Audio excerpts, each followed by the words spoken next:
What is happening, everybody? I'm back, and I have a day to share just for you. Oh, yes, it's a doozy. You like food, right? People like food, huh? Pizza food. Pizza guys. That's where I went. And I got the MVP. And I even downloaded the app because when I was calling the establishment to get my pizza, they said, oh, if you sign on the app, it was a pre-recorded message, you get 25% off your next order. I got there, and it was a really uncomfortable feeling. The location was very industrial and very sparse. There was only like 3 restaurants and like a gym, and then there was just vacant buildings surrounding, and it just kind of had sort of a empty feel to it that I wasn't a huge fan of. To make matters worse, there was like this lady who was like walking on like the side that I barely saw at the corner of my eye. It was going like 10 miles an hour, but right when I saw the lady about to pass, like that's when I had to like put the brakes on my car just to make sure that I give her the right of way. But it was such a close call that like I just barely had enough time to react, so nothing happened, thankfully. But it did make me feel very like uncomfortable about the whole situation, not going to lie. All's well in the world except for this lady who saw my whole incident take place, giving me like a worried look, and that kind of made me feel a little uncomfortable. When I go into the parking spot where the restaurant is nearby, I drive like just so there's a slim opening to the driver's seat for the car next to me. Completely not my intention. I'm going to go back up and redo the spot. The lady who gave me that look, ooh, what's that guy doing? That's a little worrying kind of look. Started walking into that thin crevice where I parked, and it made it difficult for her to open her car door all the way to get in her car, but she still did it, and her car door kind of bumped a little bit into my car door. And there's like a lady in like her, what looked to be her 60s, and I just kind of felt embarrassed about that. Like, oh no, I want to back up so I can give you more space to get into your vehicle. But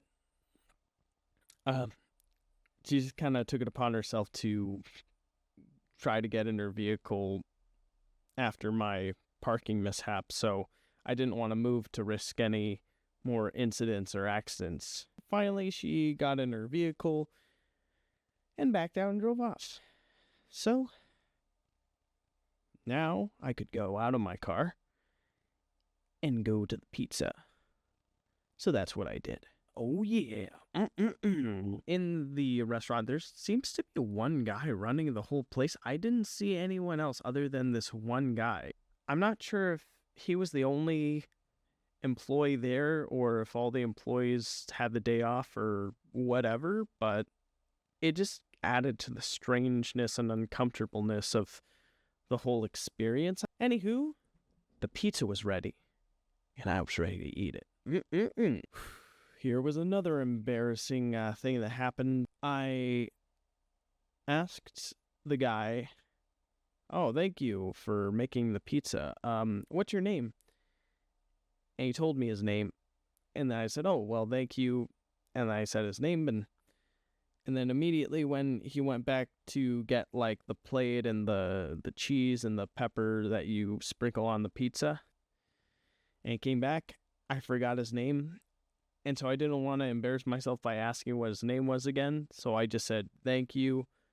I finished paying for my food. I grabbed the food and I left. People like it when you remember their name because it feels like they're being acknowledged for their work, no matter what kind of work it is. And that feeling of being acknowledged is very important to a lot of people, including me. Like, I like it when people remember my name because I'm like, oh, that means that I made like a difference in their lives in some way, and they're acknowledging that by remembering my name. Cool. And I just like to share that love with other people by remembering their name. And the fact I didn't is what made it so embarrassing.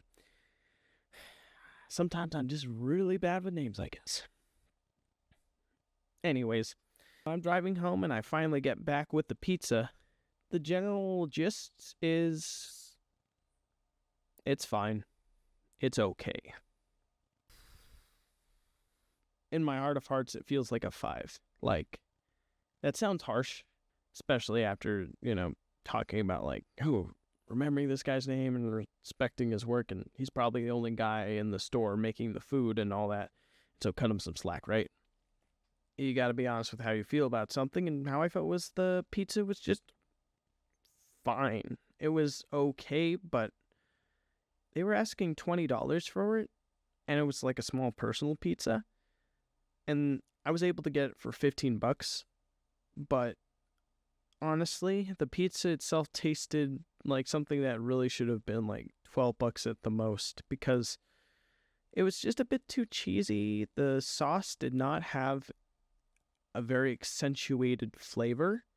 Toppings were very bland tasting. Like, they had that stuck in a fridge and then finally taken out to be thrown on top of a pizza kind of taste to them. I like fresh tasting ingredients that taste like they literally were just, the meatballs were just freshly like grounded and seasoned and rolled up and put on the pizza and cooked with it. That's so good. But this one just was really bland to me. And I don't pay like top dollar for bland. I pay top dollar for something that I'm going to come back to again and again and never forget. And so that was the final nail in the coffin for pizza, guys. Was just the feeling of, really? This is what I'm getting for, spending what is in essence an hour's worth of work on a meal. And the only reason it's an hour's worth is because I was ordering it through the app. This ain't it, cuz. And so I immediately uninstalled the app on my phone. I will probably, most definitely never be eating there again. And it just didn't really have any chutzpah to the flavor, some character. And that's what I look for when I eat out. I look for character, chutzpah, love, passion in the taste. And if I don't get any of that, I can't financially support that, or emotionally support that for that matter. So, pizza guys, you're getting the big thumbs down from me. Sorry. What else did I do today? I just love taking like UFO and alien investigation stories. The vibe is, this is a thing that happened. It was pretty crazy, but I can't get too deep into it. But there's something interesting going on. But I'm just going to tease you about it. But I'm not actually going to get full into detail about it. It feels like you're being led down this path of a revelation only to hit a brick wall and with the letter saying, "Teehee, better luck next time, kiddo," at the end. That's what it feels like. What makes it so addicting is like there's so many different like stories, and I want to believe. It's eating up a lot of my time that I really should spend doing the things that I said I want to do. Doing better storytelling, writing, drawing, and video editing, but sometimes I just get caught in these rabbit holes that I just find so fascinating, it's really hard to break out of them. And then another thing that ate up a chunk of my day was, because there's this thing that I've been interested in about like perpetual energy machines and whether that's even possible. And according to a lot of like professional engineers on YouTube, it is not possible. There always needs to be some pulsating force that needs to be there, whether it be electricity or solar or wind. This guy, David Patrick, apparently has this new technology that can be used as a new means of perpetual energy production. So I was like, okay, wait. And when I looked it up on Google, there was a phone number. And I decided to call. Personally, just very interested to see where it would take me. And it took me to David Patrick himself, which was insane. It was really cool.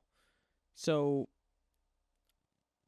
we had a conversation about how he's already ordered like 2,000 parts.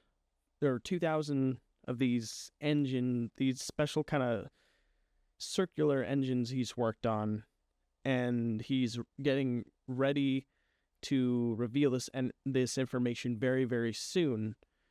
And it'll be in the coming days. And he talked about how like there's no such thing as like the Big Bang, but there is such a thing as the Big Spin, where we're always spinning, like our Earth's always spinning like in a wobbly kind of direction on like a axis. And he used that as sort of an example, as well as like the top of Saturn having like an octagonal like structure. And he basically used the idea of how like our gravitational force works on Earth as an inspiration for how this engine works. And that he's getting ready to demonstrate how it will be used in the very near future on a broad scale, like either through like a video, through animations. And it was a very interesting conversation, and I'm very much looking forward to seeing what he has to uncover. Yeah, that's exciting. I thanked him for the call and his time. Yeah, it's not every day you get to have direct contact with someone working on something so revolutionary. And you say I was one of the people who was able to contact someone working on such a revolutionary new project. So that was pretty darn cool. Oh yeah. Another one more thing. We did get a pool vacuum that was ordered for our family. We put it in the pool. And the funny thing was, you didn't need to push like the on button for this machine to work. This pool vacuum worked on its own immediately as soon as you plugged it into a power outlet, even without having to click the on button. And it was quite bizarre, but also quite interesting. And yeah, that's about it. That's everything I have to talk about. Well, you guys have a wonderful night, and I will see you in the next one. Take care, everybody, and there's definitely good stuff happening in the future. Hold on to your butts.